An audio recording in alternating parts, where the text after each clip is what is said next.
ನಮ್ಮ ಕಡೆ ಶ್ರೀಮಂತ ಅಂದ್ರೆ ಆ ಕೆಟಗಿರಿ ಬೇರೆ, ಬಡವರ ಕೆಟಗಿರಿನೇ ಬೇರೆ, ಆಮೇಲೆ ಮಧ್ಯಮ ವರ್ಗದ ಕೆಟಗಿರಿನೇ ಬೇರೆ. ಹಾಗಾಗಿ ಈ ತರ ತಾವು ಶಿಬಿರ ಮಾಡೋದ್ರಿಂದ ಇಲ್ಲಿ ಬಡವರು ಇಲ್ಲ, ಶ್ರೀಮಂತರು ಅಲ್ಲ, ಮಧ್ಯಮ ವರ್ಗದಲ್ಲ, ಎಲ್ಲ ಒಂದೇ ಕುಟುಂಬ ರೀತಿಯಿಂದ ಇವತ್ತೆಲ್ಲರೂ ಒಂದಾಗಿ ಈ ಶಿಬಿರವನ್ನು ತಾವೆಲ್ಲರೂ ಯಶಸ್ವಿಯಾಗಿ ಪೂರ್ಣಗೊಳಿಸಿದ್ರಿ. ತಮಗೆಲ್ಲರಿಗೂ ಕೂಡ ಅಭಿನಂದನೆ ಸಲ್ಲಿಸುತ್ತಾ ಮುಂದಿನ ದಿನಗಳಲ್ಲಿ ಇದೇ ರೀತಿಯ ನಾನು ಕೂಡ ಎಮ್ಮೆಲ್ ಆಗಿ ಬಹಳ ಸಮಯ ತಮ್ಮ ಜೊತೆ ಕಳೆಯಕ್ಕೆ ಆಗಿಲ್ಲ. ನನಗೆ ಬೇರೆ ಬೇರೆ ಕಾರಣದಲ್ಲಿ ಫ್ರೀ ಆಗಿದೆ. ಈಗ 15 ದಿನ ಸೆಷನ್ ಆಗಿದ ತಕ್ಷಣ ನಾನು ವಾರದ 1 ರಿಂದ 2 ದಿನ ಕಾಲೇಜಿಗೆ ತೋರಿಸ್ತೀನಿ. ಯಾಕಂದರೆ ನಮ್ಮ ಹೂವಿನಹಳ್ಳಿ ತಾಲೂಕಿನ ಭವಿಷ್ಯ ಯಾರ ಮೇಲೆ ನಿಂತಿದೆ ಅಂದರೆ ಆ ತಂದುಗಳ ಮೇಲೆ. ತಾವು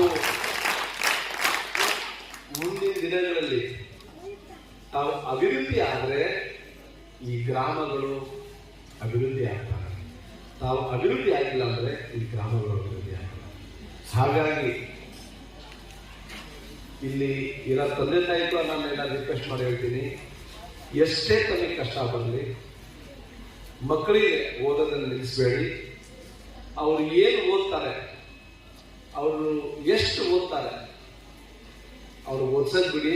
ಯಾಕಂದ್ರೆ ಇದೇ ನಿಮ್ಮ ಆಸ್ತಿ. ನಾಳೆ ಇವರು ಓದಿ ಇವ್ರ ಕಾಲದಲ್ಲಿ ಇವರು ನಿಂತು ತಮ್ಮ ಕುಟುಂಬ ಸಾಗಿಸಿದ್ರೆ ಅದೇ ನಿಮ್ಮ ಜೀವನದ ಯಶಸ್ಸು. ಹಾಗಾಗಿ ತಾವು ಕೂಡ ನಿಮ್ಮ ಜೀವನದಲ್ಲಿ ಓದ್ಬೇಕಂದ್ರೆ ತಂದೆ ತಾಯಿಗಳು ಸರಿಯಾದ ಟೈಮಲ್ಲಿ ದುಡ್ಡು ಕೊಡ್ತಾ ಇಲ್ಲ, ಕಾಲೇಜಿಗೆ ಅಡ್ಮಿಷನ್ ಮಾಡ್ತಾ ಇಲ್ಲ, ಬಸ್ ಸರಿಯಾದ ಸಮಯದಲ್ಲಿ ಬರ್ತಾ ಇಲ್ಲ, ಬೆಳಿಗ್ಗೆ ಎದ್ದು ಸ್ನಾನ ಮಾಡ್ಬೇಕಂದ್ರೆ ನೀರು ಬರ್ತಾ ಇಲ್ಲ, ಬಹಳಷ್ಟು ಕೆಲಸ ಇದಾವ ಅಂತೇಳಿ ತಾವೆಲ್ಲ ಅನ್ಕೊಂಡ್ರೆ ನಿಮ್ಮ ಗುರಿಯನ್ನು ಯಾವಾಗೂ ತಲುಪಲಿಕ್ಕಾಗಲ್ಲ. ತಮ್ಮ ಗುರಿ ಏನಿದೆ, ತಮ್ಮ ಕಣ್ಣು ಮುಂದೆ ಗುರಿ ಒಂದೇ ಕಾಣ್ತಿರ್ಬೇಕು. ಈ ಸಮಸ್ಯೆಗಳು ತಮ್ಮ ಕಣ್ಣು ಮುಂದೆ ಯಾವುದು ಕಾಣಬಾರ್ದು. ಇದು ಇದ್ದಿದ್ದೆ ಅಂತೇಳಿ ನಿಮ್ಮ ಗುರಿ ಕಡೆ ಕಾನ್ಸಂಟ್ರೇಷನ್ ಕೊಡಬೇಕು.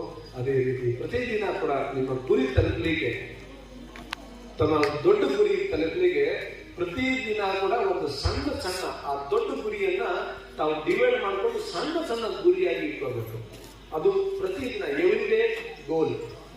ತಾವು ಎವ್ರಿಡೇ ಪ್ರತಿದಿನದ ಸಣ್ಣ ಸಣ್ಣ ಗುರಿಯನ್ನು ತಾವೇನಾದ್ರು ಅಚೀವ್ ಮಾಡಿದ್ರೆ one day you will achieve your final goal.